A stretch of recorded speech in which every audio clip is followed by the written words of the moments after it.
Indian Muslim league தலைவர் காதர் மொய்தீனுக்கு தகைசால் தமிழர் விருது வழங்கப்படும் என தமிழக அரசு அறிவிப்பு.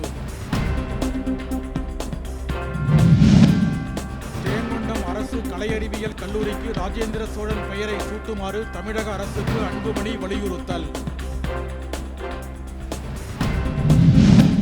திருச்செந்தூர் முருகன் கோவில் குடமுழுக்கு விழாவையொட்டி தூத்துக்குடி மாவட்டத்திற்கு வரும் 7ஆம் தேதி உள்ளூர் விடுமுறை அறிவிப்பு.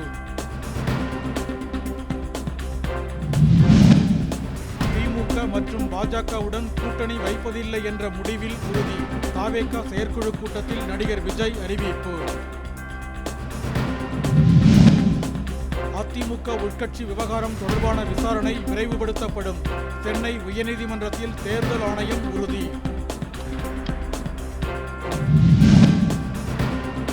கிருஷ்ணகிரி மாவட்டம் அஞ்சட்டி அருகே 13 வயது சிறுவன் கடத்தி கொலை செய்யப்பட்ட வழக்கில் இளம்பெண் உட்பட 3 பேர் கைது.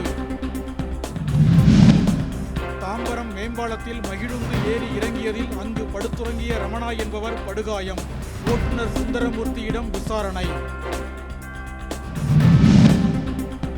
நொய்யலாற்றில் ரசாயன கழிவுகள் கலப்பது தொடர்பாக கோவை ஆற்றுப்பாலம் பகுதியில் விவசாயிகள் சங்கத்தினர் ஆய்வு. தொழில்நுட்ப கோளாறால் திருவனந்தபுரத்தில் தரையிறங்கிய இங்கிலாந்து போர் வானூர்தியை பாகங்களாக பிரித்து கொண்டு செல்ல முடிவு. தலாய் லாமா விவகாரம் தொடர்பாக திபெத் பிரச்சனையில் தலையிடுவதை இந்தியா நிறுத்திக் கொள்ள வேண்டுமென சீனா மிரட்டல்.